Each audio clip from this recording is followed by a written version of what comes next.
3 நாள் வரைக்கும் எதுவுமே பேசாம 3 நாள் கழிச்சு வந்து ஒட்டுமொத்தமாக இந்த இந்த இந்த நிகழ்வுகள் எல்லாத்தையும் தூக்கி அரசு மேல போடும்போது ஒரு பாமரனா பார்த்து கொண்டு இருக்கிற எல்லாருக்குமே இந்த கேள்வி வர்றதா அன்னைக்கு தான் எதிர்க்க ஆரம்பிச்சோம். அப்ப இவ்வளவு ஈவு இரக்கம் இல்லாத ஒரு மனிதன்கிட்ட இத்தனை பேர் போய் நின்னாங்க. இந்த அரசியல் காரணங்கள் எல்லாத்தையும் தவிர்த்துட்டு ஒதுக்கி வச்சுட்டு மக்களுடைய சேஃப்டி மட்டும் மைண்டில் வச்சுக்கிட்டு அதுக்கான இடங்களை சூஸ் பண்ணுறது, அதுக்கான இடங்களை பார்த்து பெர்மிஷன் கேட்கறது, சம்பந்தமே இல்லாம பாஜக உள்ள வருது.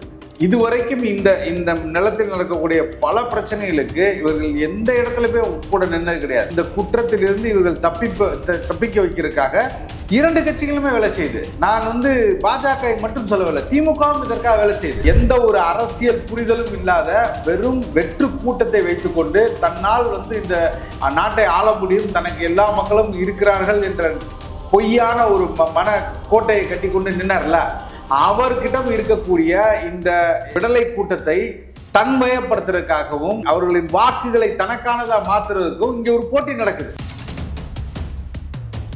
சிபிஐ விசாரணை அப்படின்னாலே சீமான் வந்து ஏன் பதற்றப்படுகிறார் அப்படின்ட்டு அண்ணாமலை அவர்கள் விமர்சனம் ஒன்று பண்ணியிருந்தார்ல சார். நீங்க மனசாட்சியை தொட்டு அண்ணாமலை சொல்லுங்க, எத்தனை இடத்தில் இடி ரைடு நடந்தது, இன்னைக்கு அந்த இடி ரைடின் நிலை என்ன, அதுக்கு அவர் பதில் சொல்லிட்டு இதை பேசட்டும். இப்ப 2026 பாத்தீங்கன்னா இந்த மனப்போக்கு தான் இருக்குமா, இல்லைன்னா திமுக ஆதரவு தான்? எதிரி திமுக, அதுல மாற்றுக்கிறதே இல்லை. ஆனால்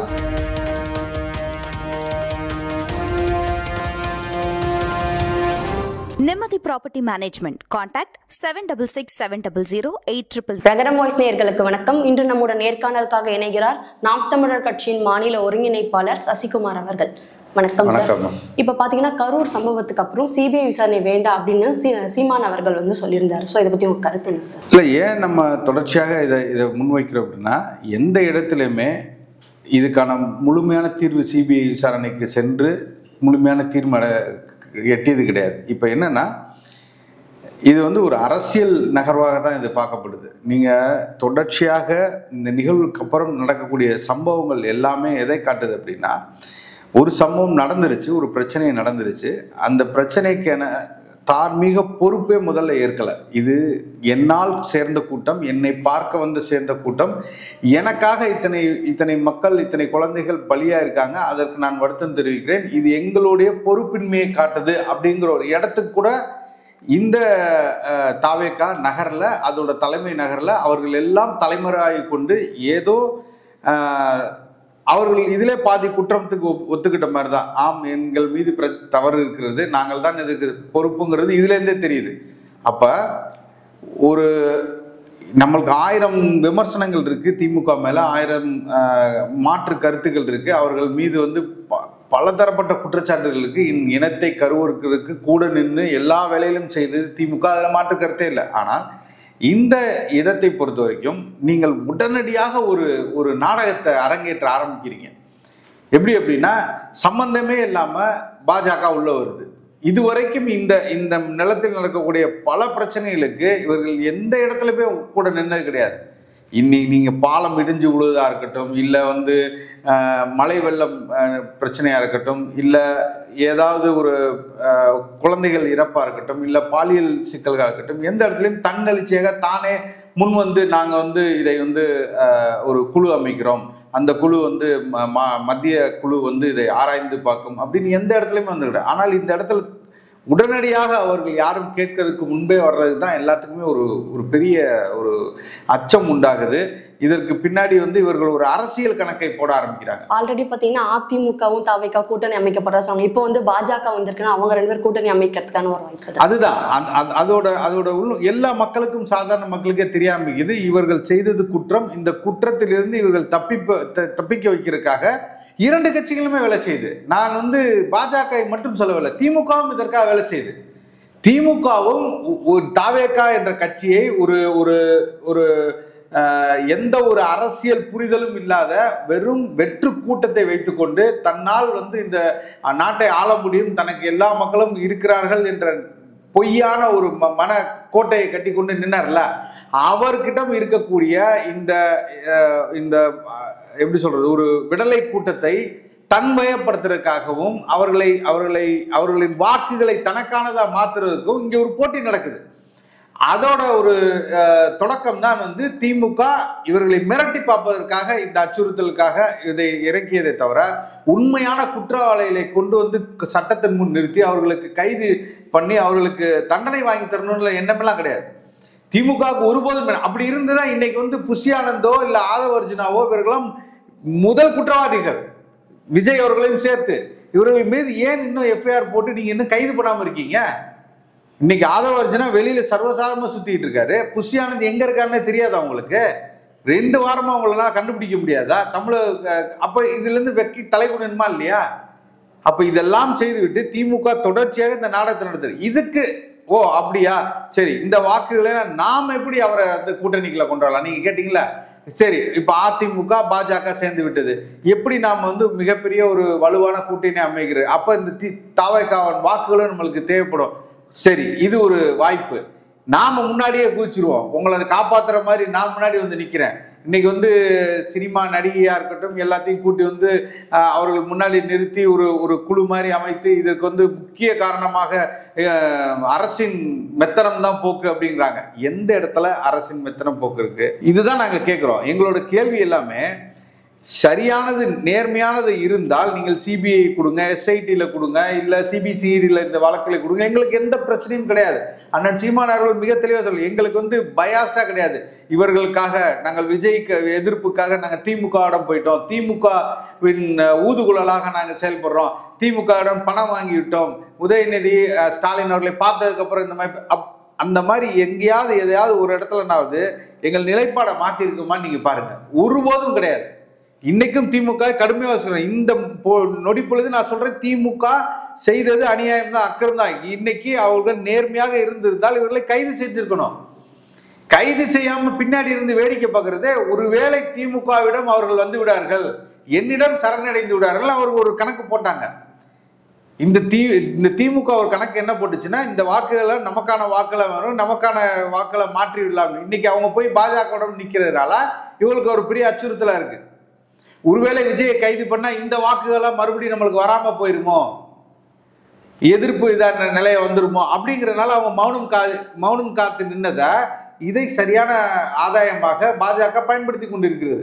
அதுக்கு எடப்பாடி அவர்களும் துணை நிற்கிறார். சரி, ஓகே, நம்ம அவங்கள்ட்ட ஒரு 5% 6% வாக்களை நம்ம வாங்கி விடலாம், அந்த வாக்கள் நமக்கு வந்தாலும் மிகப்பெரிய பலமா இருக்கும்னு இவர்களுக்கு கூட்டணி கிடைக்க போற. நாம் தமிழர் கட்சி பொறுத்த வரைக்கும் எந்த இடத்திலும் நாங்கள் சமரசம் செய்யவில்லை. இவர்கள் வாக்குகள் எங்களுக்கு வர வேண்டும், இவர்கள் வாக்குகள் எங்களுக்கு வர வேண்டும் என்ற எந்த ஒரு சமரசம் இல்லாமல் நேர்மையாக அண்ணன் சீமான் அவர்கள் ஒருத்தர் தான் பதில் சொல்லிட்டு இருக்காங்க. இந்த இடத்தில் செய்தது மிகப்பெரிய தவறு. இன்னைக்கு வரைக்கும் விஜய் அவர்கள் வாயை திறந்து இதுக்காக வருத்தம் தெரிவிக்கவே இல்லை. இன்னைக்கு வரைக்கும் நேரடியாக போய் பார்க்கவே இல்லை. அங்கு இறந்து போனவர்கள் பிஞ்சு குழந்தைகள் அத்தனை பேரும் உங்களோட கட்சி உறுப்பினர்கள் அல்ல, சாதாரண பாமர மக்கள். உங்கள் மீது அதீத பாசம் வைத்தோ இல்ல உங்கள் படத்தை பார்த்து உங்கள் மீது ஒரு அன்பு வைத்தோ சரி நேரடியா வர்றீங்க உங்களை பார்க்கலான்னு கூட்டிட்டு வந்த குழந்தைகள் இறந்துருக்காங்க. இப்பேற்பட்ட ஒரு மிகப்பெரிய துன்பியல் சம்பவம் நடந்திருக்கு. நீங்கள் வந்து கண்டுகொள்ளாம நவந்து போறீங்க. அப்ப இதை எடுத்து கேள்வி கேட்கணுமா இல்லையா? நீங்கள் சிபிஐ கூப்பிடுங்க, சிஐடி கூப்பிடுங்க, சிபிசிஐடி கூப்பிடுங்க, இல்லை என்ன விசாரணை கமிஷன் தனி ஒரு நீதிபதியை வைத்து விசாரணை கமிஷன் வச்சாங்க. என்ன வைத்தாலுமே ஒரு அடிப்படையான விஷயங்கள் இங்க எல்லாமே மாறி இருக்கு. நீங்கள் வந்து வந்தது தாமதம், இவர்களை பயன்படுத்தி நீங்கள் கூட்டம் சேர்ந்ததுக்காக காத்திருந்தது மிகப்பெரிய குற்றம், நீங்கள் கதவை திறந்து அவர்களை பார்க்காம இருந்தது மிகப்பெரிய குற்றம். அந்த இடத்துக்குள் மிகப்பெரிய ஒரு மக்கள் கூட்டம் இருக்கு. அந்த கூட்டத்துக்குள்ள ஒட்டுமொத்தமாக இடமே இல்லாமல் எல்லாம் அடைத்து நிக்குது. அப்ப ஒரு இடத்துல அடைச்சு நிக்கிற இடத்துல யாரும் எங்கிட்டு வெளியில போக, அதுக்குள்ள இவ்வளவு பெரிய வாகனத்தை நீங்க கூட்டு போனது உள்ள போனதுனால அந்த மக்கள் எந்த இடத்துல போவாங்க? அந்த கூட்டம் மேல ஏறுது. வாய்க்கால் கிடையாது, இது கிடையாது, வெளியில போறது கிடையாது. அப்ப எல்லாம் தடுப்புகள் இருக்கும்போது அந்த கூட்டம் நீங்கள் போன வாகனத்தின் இடத்துக்காக அந்த இடம் விடுறதுக்காக அந்த கூட்டம் எல்லாம் செதர்ந்து மேல ஏறுறான், ஒருத்தன் கீழே உழுவுறான், மேல மேல மேல மேல உழுவுறாங்க, சாயிறாங்க. இதெல்லாம் நடந்தது யாருனால? உங்களால தானே. அப்ப இதெல்லாம் சர்வசாரமா தட்டி கழிச்சுட்டு போறீங்களா? இதைத்தான் அண்ணன் சீமான் அவர்களும் நாம் தமிழர் கட்சியும் தொடர்ச்சியாக கேள்வி கேட்டுக்கொண்டிருக்கிறோம். அப்ப இப்பேற்பட்ட இடத்துல இருந்துட்டு நீங்கள் வந்து எந்த ஒரு குற்ற உணர்ச்சியும் இல்லாம நான் 16 நாள் காத்திருந்தேன், 16 நாள் துக்கம் காத்திருக்கோம், இதெல்லாம் வந்து ஏற்படுவதற்கு மக்கள் பார்த்து கொண்டிருக்காங்க, உற்று நோக்கி கொண்டுதான் இருக்காங்க. இந்த கட்சி கரைந்து விட்டது உண்மையாலே இந்த சமூகத்துக்கும் இந்த தமிழ்நாட்டுக்கும் மிகப்பெரிய நல்ல ஒரு விஷயம் நான் நினைக்கிறேன். இப்போ நீங்க சொல்றீங்க திமுக வந்து வாக்குக்காக தான் அமைதியா இருக்கு, இல்லைன்னா புஷியானதோ ஆதவ அர்ஜுனோ அரெஸ்ட் பண்ணிருக்கலாம் அப்படின்ற மாதிரி சொல்றீங்க. ஒருவேளை இந்த கரூர் சம்பவத்துல அவங்க ஏதாவது பிரச்சனை பண்ணிருக்கலாம், அது வெளியில வந்துரும் அப்படின்றதுக்காக அவங்க இப்படி பண்ணலாம். ஆமா, உண்மை அதுதான். அவங்களுக்கு தொடர்பு இருக்கு. நேரடியாக நான் சொல்றேன், அவங்களுக்கு தொடர்பு இருக்கு. அந்த இடத்தில் விஜய் அவர்கள் உள்ளே நுழையும் போதே அங்க வந்து மரணம் நிகழ்வு நடக்க ஆரம்பிச்சிருச்சு. அப்ப இவர்கள் இதை உற்று நோக்காம இருந்திருப்பாங்களா? கேமரா மூலமா பார்க்காம இருந்திருப்பாங்களா? பக்கத்துல நடக்குது, ஒரு 10 அடி தூரத்தில் நடந்துகிட்டு இருக்கு. ஒருத்தர் விழுந்துறாரு. ஒரு ஒரு மாற்றுத்திறனாளி வந்து என்னால முடியல, நான் 5 பேர் சாகுறாங்க, செய்கையால காட்டுறாங்க, இவ்வளவு தண்ணி கேட்கறாங்க. இந்த நிகழ்வுலாம் பார்க்காம இருந்திருப்பாங்களா? உறுதியா பார்த்திருப்பாங்க. அப்ப இவர்களுக்கு எல்லாம் நேரடியாக தொடர்பு இருக்கு. வர வேணாம்னு சொல்றாங்க காவல்துறை, அதை மீறி உள்ள வர்றாங்க. இதுலயும் நேரடியாக அவங்களுக்கு தொடர்பு இருக்கு. இவரை 12 மணிக்கு வருவார்னு சொல்லிட்டு 8 மணிக்கு கூட்டிட்டு வர்றாங்க. இதுலயும் அவர்களுக்கு நேரடியாக தொடர்பு இருக்கு. ஏன் நீங்க 12 மணிக்குன்னு சொல்லிட்டு 8 மணி வரைக்கும் காக்க வச்சுக்கிட்டு இருக்குல்ல? அப்ப இவர்களுக்கு நீங்க தண்ணி கொடுக்கல, உணவு கொடுக்கல, இத்தனை தவறுகள் அங்க நடந்திருக்கும் போது நீங்கள் நேரடியாக இது வந்து அரசு தான் காரணம், அரசு தான் பொறுப்பேற்குன்னா, இதற்கு முன்னாடி நடந்த சாவெல்லாம், இதுக்கு முன்னாடி 2 பேர் செத்துருக்காங்க, 3 பேர் செத்துருக்காங்க, உங்களோட மாநாட்டில் பல பேர் செத்துருக்காங்க, மயக்கம் அடைஞ்சு விழுந்திருக்காங்க. இதுக்கெல்லாம் யார் பொறுப்பு? இதுக்கும் திமுக தான் பொறுப்பா? அப்போ ஒரு நியாயமான இடத்துல இருந்து நீங்க பார்க்க வேண்டியது இருக்குல்ல. இந்த இடத்துல அதிமுக இருந்தாலும் அதிமுகவுக்கு நாம் தமிழர் கட்சி துணையா நின்றுருக்கும். அரசு நடந்து கொண்டிருந்தா, இந்த மாதிரி நடந்திருந்தா, அப்ப இது எல்லாத்தையும் நீங்களே செய்துவிட்டு ஒரு அரசியல் காரணத்துக்காக உள்நோக்கத்தோடு நீங்கள் இது செய்வீர்கள் என்றால் அதை எதிர்த்து கேள்வி கேட்க வேண்டிய இடத்துல நாம் தமிழர் கட்சி இருக்கு. அதுல மாற்றுக்கிறது இல்லை. இப்ப பாத்தீங்கன்னா சிபிஐ விசாரணை அப்படின்னாலே சீமான் வந்து ஏன் பதற்றப்படுகிறார் அப்படின்ட்டு அண்ணாமலை அவர்கள் விமர்சனம் ஒன்று பண்ணியிருந்தார்ல சார். அவருக்கு பதட்டமா இருக்குங்க. நான் என்ன சொல்றேன்னா, ஒரு கட்சி இந்த மண்ணில் இந்த நிலத்தில் திமுகவை நாம் தமிழர் கட்சி போல எதிர்த்து அரசியல் செய்திருக்கு என்று ஏதாவது ஒரு இடத்துல ஐயா அண்ணாமலை அவர்களை கை நீட்டி சொல்ல சொல்லுங்க. நீங்க மனசாட்சியை தொட்டு அண்ணாமலையை சொல்ல சொல்லுங்க. எத்தனை இடத்தில் இடி ரைடு நடந்தது? இந்த கேள்வியை நான் அவர்கிட்ட கேட்கிறேன். எத்தனை இடத்தில் இடி ரைடு நடந்தது? இன்னைக்கு அந்த இடி ரைடின் நிலை என்ன? அதுக்கு அவர் பதில் சொல்லிட்டு இதை பேசட்டும். சிபிஐ போனா நாங்க பதட்டப்படுறோங்கிறார்ல, இடி போயிட்டு வந்துச்சுல இத்தனை இடத்துல, இதற்கெல்லாம் இன்னைக்கு நிலைமை என்ன? எத்தனை இடத்துல நீங்கள் வந்து ரெய்டு போனீங்க? எவ்வளவு கொள்ளையடிக்கப்பட்ட பணத்தை நீங்க வந்து கைமுதல் பண்ணீங்க? அவர்கள் மீது நடவடிக்கை எடுத்தது என்ன? இன்னைக்கு அந்த வழக்குகள் என்ன நிலைமையில இருக்குன்னு அவர் சொல்லுவாரா? அதை பத்தி பேசவே இல்லையே. அப்ப இவர்களுக்குள்ள ஒரு அண்டர் கிரவுண்ட் டீலிங் நடக்குதா இல்லையா? அதுதானே எல்லா மக்களும் கேட்டுக்கிட்டே இருக்காங்க. இந்த டீலிங் வெளியில் வந்து சொல்லுவாரா அவரு? இன்னைக்கு நாம் தமிழர் கட்சி கிட்னி திருட்டை பத்தி மிக எல்லா நீங்க தினசரி நீங்க நடக்கக்கூடிய கூட்டத்தில் எல்லாத்திலையும் திமுகவை பற்றி பேசாத கூட்டம் கிடையாது. இவர்கள் நடத்தக்கூடிய இன்னைக்கு பள்ளி குழந்தை நேற்று பார்க்குறோம். நேற்று ஒரு செய்தி வருது, கஞ்சா அடித்து விட்டு அவர்களை கேள்வி கேட்டதுனால போய் காவல் நிலையத்தை போயிட்டு அடிச்சு உடைக்கிறாங்க. இந்த இடத்துல தான் இன்னைக்கு இவ்வளவு மோசமான நிலைமையில தான் இன்னைக்கு அரசு இருக்கு. எல்லா இடத்துலயும் கஞ்சா புழக்கம் இருக்கு. கையில ஊசி குத்தி இன்னைக்கு வந்து போதையின் உச்சத்தில் இருக்கான். யார் சொல்றது? நான் சொல்ற சிறுவர்கள். அப்ப இந்த மோசமான நிலையில இருக்கிற இந்த திமுகவை எதிர்க்கக்கூடிய தெம்பும் திராணியும் உள்ள ஒரே கட்சியா இன்னைக்கு நாம் தமிழர் கட்சி தான் இருக்கு. இந்த இடத்துல அண்ணாமலை அவர்கள் பேசுவாரா? இன்னைக்கு இருக்கக்கூடிய நயனா நாகேந்திரன் அவர்கள் பேசுவாங்களா? நீங்கள் உங்களோட கட்சியை வளர்ப்பதற்கும் நீங்கள் இந்த இடத்தில் அரசியல் கணக்குகளை போடுறதுக்கும் நீங்க இந்த வேலையை செய்றீங்களே தவிர, மனசாட்சியோட உண்மையும் நேர்மையுமாக இந்த விசாரணை சரியாக போக வேண்டும் என்ற எண்ணம் உங்களுக்கு இருக்கா? சொல்லுங்க. நீங்க வந்து விஜய் அவர்களை இதை ஒரே காரணத்துக்காக தான் நீங்க செய்றீங்க. இதை வேற யார் செய்திருந்தாலும் நீங்கள் இந்த அளவுக்கு வாய்மொழி மௌனம் காத்திருக்க மாட்டீங்க, முட்டு கொடுத்துருக்க மாட்டீங்க. இன்னைக்கு அப்பட்டமாக வெட்ட வெளிச்சமாக இது தெரிந்த பிறகும் இவர்கள் செய்த தவறு என்ற பிறகும் நீங்க நிக்கிறீங்கன்னா ஓட்டு கணக்கை தவிர வேற என்னன்னு கேளுங்க. நாங்களும் இதே போய் செஞ்சுட்டு போலாமே, ஏன் செய்யல? ஏன் இந்த இடத்துல வந்து நாம் தமிழர் கட்சி எதிர்த்து நிக்குது? உண்மையின் பக்கம் நிக்குது. இது நியாயமாக விசாரிக்கப்பட வேண்டும், அதுல மாற்றுக்கருத்தே இல்லை. அது யாரா இருந்தாலும் விசாரிக்கப்பட வேண்டும், அதுல மாற்றுக்கருத்து இல்லை. ஆனால் இதற்கு முன்பாக நீங்கள் விசாரணை செய்து நடவடிக்கை எடுத்தது என்னன்னு கேட்கிறோம்ல. சிபிஐயிடம் போனா இன்னைக்கு இந்த வீட்டுக்காரர் விசாரிக்க வேண்டியதை பக்கத்து வீட்டுக்காரர் விசாரிப்பார், அவ்வளவுதான். சித்தப்பா விசாரிக்கிற, பெரியப்பா விசாரிக்கிற மாதிரி நீங்க எல்லாமே ஒரே குட்டையில ஊர்ன மாட்டேன் தானே. 2 பேருமே உங்களோட ஆதாயத்துக்கான இது எடுத்துக்கிறீங்க. இன்னைக்கு நீங்க வந்து சென்னை நீதிமன்றம் இதில் வரக்கூடிய வழக்குகளை பாருங்க, சுப்ரீம் கோர்ட்டுக்கு போகக்கூடிய வழக்குகளை பாருங்க, இல்ல இங்கு விசாரிக்கப்படும் எஸ்ஐடியா இருக்கட்டும், இங்க இருக்கிற தமிழக காவல்துறை விசாரிக்கிறதா இருக்கட்டும், இல்ல சிபிஐ போகக்கூடிய வழக்குகளை பார்க்கட்டும், எல்லாமே மத்திய அரசு, மாநில அரசு. மாநில அரசு இதை கையில் வைத்துக்கொண்டு இவர்களுக்கான வழக்குகளை இங்கே செய்யும். அஜித்குமாரா இருக்கட்டும், இல்ல அதுக்கப்புறம் நடந்த ஆணவ படுகொலையா இருக்கட்டும், இது எல்லாமே வழக்குகளை பொறுத்த வரைக்கும் தமிழ்நாடு அரசு தன்னை தற்காத்துக் கொள்ள இங்கே ஒரு ஆணையை போடும். அரசு தனி நபர் நீதிபதியை போட்டு ஒரு குழு அமைத்து இதை விசாரிப்போம்னு சொல்லும். அது எதுக்குன்னா இது இவர்களோட விஷயங்களை காலதாமதப்படுத்துறதுக்கு. இல்ல இந்த விசாரணை சரியா இருக்காது, சிபிஐ வேண்டும் அப்படின்னு சொன்னாங்கன்னா நீ அங்க வா, உன்னை நான் வச்சு உன் குடுமி என்கிட்ட இருக்கு, நான் உன்னை அங்க பாத்துக்கிறேன், இங்க வந்துட்டேன்னா எனக்கு நீ அடிமையா இருக்கணும். இப்படிதான் நடக்குதே தவிர எந்த இடத்துலயும் ஒரு நியாயமான விசாரணையாக நடக்கவில்லை என்பதுதான் எங்களோட கூற்று. அதுக்காக நாங்க போய் சிபிஐ கிட்ட பயப்படணும், இல்ல சிபிசிஐடிக்கு பயப்படணும்ங்கிற தேவை எங்களுக்கு கிடையாது. அப்ப அண்ணாமலை இவ்வளவு பேசுறது காரணம் கூட்டணி அமைக்கிறதுக்காக தானே? உறுதியாக கூட்டணி இல்ல அரசியல் கணக்குகளுக்கு பேரம் பேசுறதுக்கு தான் இருக்கும். வேற எதுவுமே கிடையாது. இந்த கரூர் சம்பவத்தை நேர்ல பார்த்ததுக்கு அப்புறம் ஆதரவு தெரிவிச்சுட்டு இருந்தாங்க. இப்ப பாத்தீங்கன்னா அப்படியே வந்து திமுக ஆதரவா பேச வராங்க சார். அதாவது நீங்க அண்ணன் அவர்கள் தொடர்ச்சியாக கொடுக்கக்கூடிய ஊடக சந்திப்புகள், கொடுக்கக்கூடிய பேட்டியா இருக்கட்டும், இது எல்லாத்தையும் நீங்க பாத்தீங்கன்னா தெரியும். எந்த இடத்துலையுமே நாங்கள் வந்து உண்மைக்கு எதிராகவோ உண்மைக்கு தவறான கருத்துக்களையோ எங்கேயுமே தெரிவிக்கல. ஒரு இடத்தில் நிகழ்வு நடந்துக்குது. அன்னைக்கு நானும் இருந்தேன். அன்னைக்கு வந்து தர்மபுரியில கூட்டத்தில் அண்ணன் பேசி கொண்டிருக்கும் போதே செய்தி வந்து விட்டது, இத்தனை பேர் மயக்கம் அடைந்துட்டாங்க, இத்தனை உறவுகள் இறந்துட்டாங்கன்ட்டு. உடனடியாக தன் பேச்சை தொடங்கும் போது அண்ணன் அவர்களுக்கெல்லாம் என்னுடைய கண்ணீர் அஞ்சலியை செலுத்தி விட்டு தான் அண்ணன் அவர்கள் தொடங்கினாங்க. இது வரைக்கும் தாவே கலந்து யாராவது ஒருத்தர் அப்படி பேசியிருக்காங்களா, சொல்லியிருக்காங்களான்னு சொல்லுங்க. ஒரு அறிக்கை வந்திருக்குமா சொல்லுங்க. 2 நிமிஷம் 3 நிமிஷம் கொடுக்குறாரு.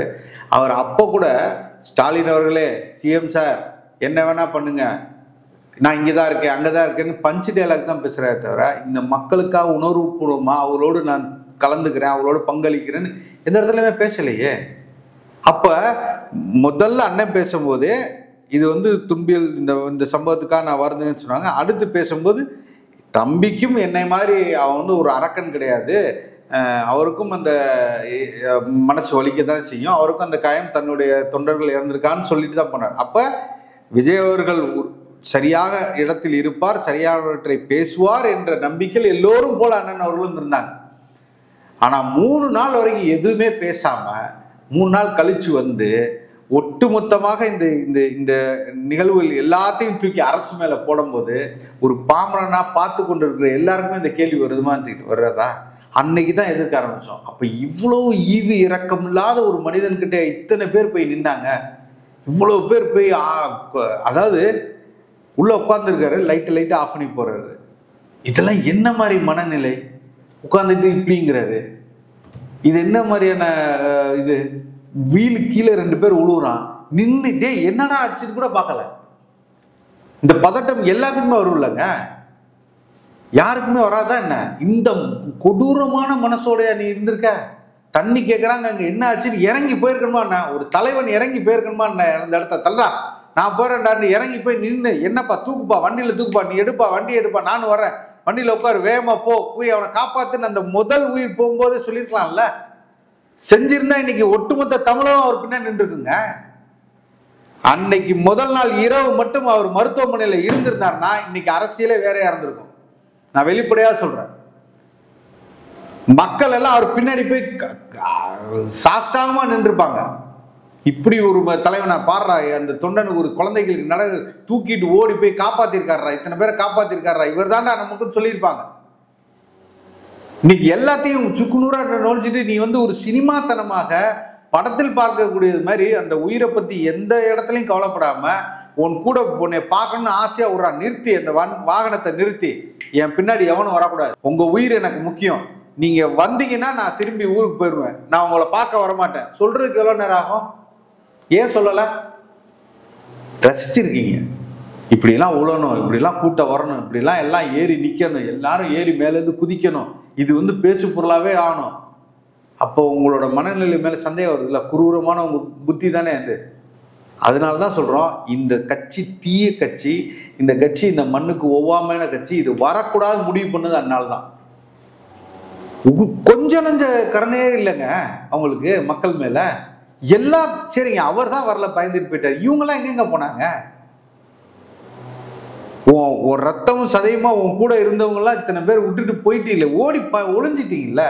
அட என்னங்க, கைது தானேங்க, வந்துட்டு போங்க, வழக்கு தானேங்க, என்ன பண்ணிட போறாங்க? வழக்கு போட்டு போறாங்க, என்ன பண்ண போறாங்க? 10 நாள் ஜெயில இருப்பீங்க, உங்க கட்சியில இருந்து வெளியில எடுத்துட்டு போறாங்க. உண்மை அது இல்லைன்னு தெரிஞ்சிச்சுன்னா வெளியில கூட போறாங்க. இது பெருமையா இருக்கவும்ல, என் மக்களுக்காக நான் போய் நின்னப்பா அதுக்காக சொல்லிட்டு நிக்கலாம்ல. உண்மையே இல்லையே, இன்னைக்கு வரைக்கும் இல்லையேங்க. புஷியானது எங்க போனான்னு தெரியல, பொதுச் செயலாளர். என் மக்களுக்கு ஒன்னா நான் நிக்கிறேன்ப்பா, நின்று இருந்தாருன்னா இன்னைக்கு எப்படி இருந்திருக்கும் கல்லாம். அதனாலதான் சொல்றோம், இந்த கட்சி வேரோடு வேரோடு வேரோடு அழிக்க வேண்டிய ஒரு கட்சி. இது வந்து ஒரு நாளும் இந்த மக்களுக்காக மண்ணிற்காக நிக்க போவதில்லை, நிக்கவும் நிக்காது. நீங்க 26 தேர்தல் முடிஞ்சதுக்கு அப்புறம் பாருங்க, கமலஹாசனை விட மிக மோசமான நிலைக்கு ஒரு சென்று விடுவார்கள். அந்த இடத்துல தான் இருக்கு. இப்ப 2026 பாத்தீங்கன்னா இந்த மனப்போக்கு தான் இருக்குமா, இல்லைன்னா திமுக ஆதரவு தான் இருக்கு? ஒருபோதும் நாம் தமிழர் கட்சி திமுக ஆதரவு நிலையை எடுக்கவே எடுக்காது.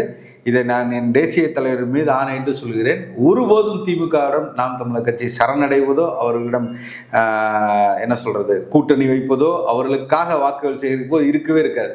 ஒட்டுமொத்த தமிழினத்தை நல்லா புரிஞ்சுங்க. 2009 இனப்படுகொலைக்கு மிக முக்கிய காரணமான இந்த திராவிடத்தை வீழ்த்துவதற்காக தான் இத்தனை பெரிய சக்திகளை அண்ணன் அவர்கள் திரட்டி கொண்டு 36 லட்சம் வாக்குகளை வாங்கி கொண்டு நாங்கள் சென்று கொண்டிருக்கிறோம். எங்களுடைய எதிரி திமுக, அதில் மாற்றுக்கிறதே இல்லை. ஆனால் நியாயம் யார் பக்கம் இருக்குன்னு நம்ம பேசிதான். அது வந்து திமுகவோ அதிமுக பாஜகவோ இருந்தாலும் நாங்கள் அதை பேசிதாவோ உறக்க சொல்வார் அண்ணன் சீமானவர்கள், அதை மாட்டுக்கிட்டல. ஆனால் நாங்கள் இந்த 2026 தேர்தல் நாம் தமிழர் கட்சியா திராவிடமா, திராவிடத்துக்கு எதிர் சித்தாந்தமாக இருக்கக்கூடிய தமிழ் தேசியமா திராவிடமான்னு தான் இந்த அரசியல் இருக்குமே தவிர ஒருபோதும் அவர்களிடம் கரைந்து போவதோ இல்லை அவர்களிடம் கூட்டணி வைப்பதோ நடக்கவே நடக்காது. இந்த தேர்தல் தமிழ் தேசியம் மிகப்பெரிய அளவில் வெற்றிகளை பெறும். திராவிடம் அப்படியே கொஞ்சம் கொஞ்சமாக கரைந்து இந்த தேர்தலோட அதோட அஸ்தமனத்தை பார்க்கும் என்பதில் மாற்று கருத்தே இல்லை. பாருங்க. நடப்பு அரசியலை குறித்து பல சுவாரஸ்யமான தகவல்களை பகிர்ந்தமைக்கு நன்றி சார். நன்றி.